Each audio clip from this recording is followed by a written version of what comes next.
Olá, amigos, aqui estamos nós para mais um artigo nesta manhã de quarta-feira, 1º de setembro de 2021.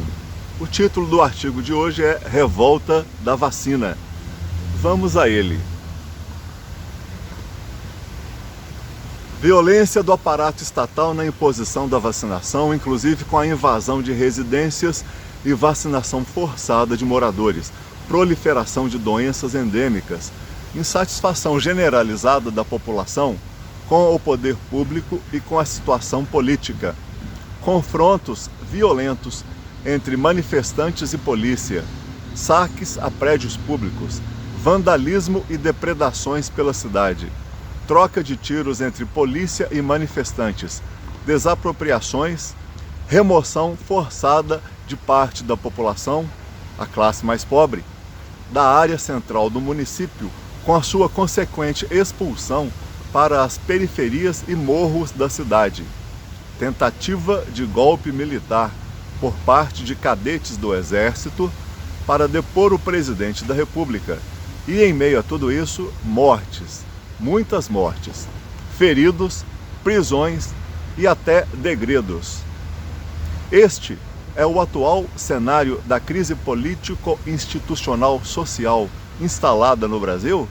Até poderia ser, mas não é. Trata-se, grosso modo, de episódio da nossa história ocorrido na capital do país, Rio de Janeiro à época, há mais de 100 anos, no segundo semestre de 1904, durante a chamada Revolta da Vacina. Em um ambiente de insalubridade urbana, de propagação de doenças mortais e incapacitantes, de ignorância e pobreza que graçavam na capital federal e pelo país, no começo do século passado, era urgente e necessária uma intervenção urbanística e de imunização contra a varíola, que aterrorizava e ceifava milhares de vidas. Para esta tarefa, foram chamados o consagrado cientista e sanitarista brasileiro Oswaldo Cruz e o arquiteto Francisco Pereira Passos.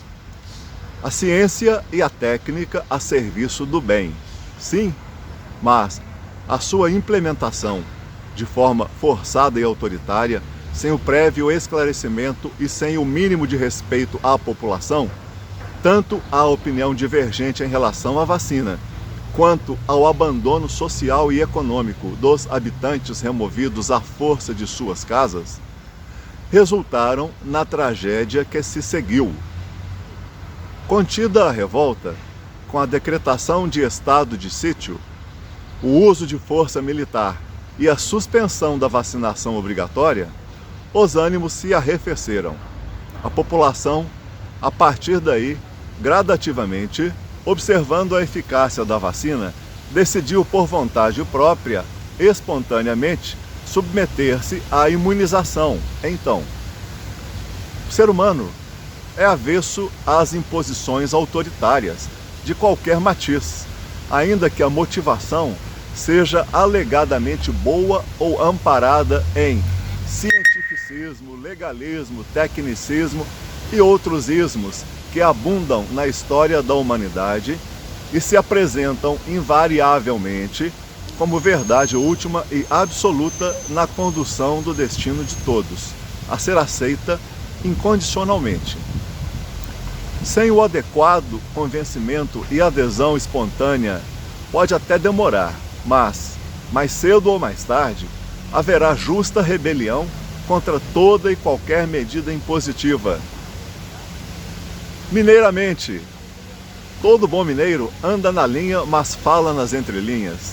Procurador da República, ministro das Relações Exteriores, ministro do Supremo Tribunal Federal e juiz da Corte Internacional de Justiça, a Corte de Haia, atualmente advogado em São Paulo, este é o breve, porém rico e abalizado currículo de José Francisco Rezec, mineiro natural de Cristina, cidade do sul de Minas.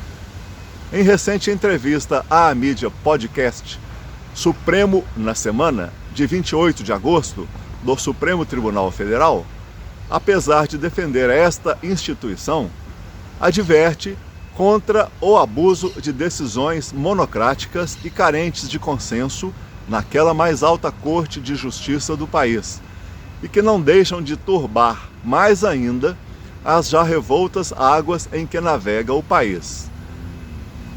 Entre aspas, Rezec, porém, defende que, para se fortalecer o tribunal, busque reduzir a quantidade de decisões individuais e decida sempre que possível com consenso.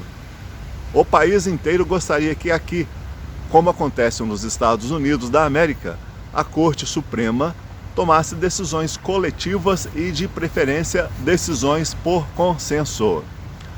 O tribunal dividido por 6 contra 5, 5 contra 4, como acontece com alguma frequência, é algo que o torna extremamente vulnerável. Até porque os erros mais graves que o Supremo cometeu nos últimos 50 anos foram cometidos por maioria e quase sempre por maioria difícil, justamente 6-5, 5-4. Fecha aspas. Em momento de grandes manifestações públicas que se aguardam nos próximos dias, diante das crises política, institucional e social instaladas, urge o protagonismo das lideranças dos 3 poderes da República com grandeza de espírito, isenção de partidarismos e de isenção de corporativismos também, na pacificação e condução do país a águas mais tranquilas e seguras. Não é hora de tibieza. Saúde e paz a todos. Tenham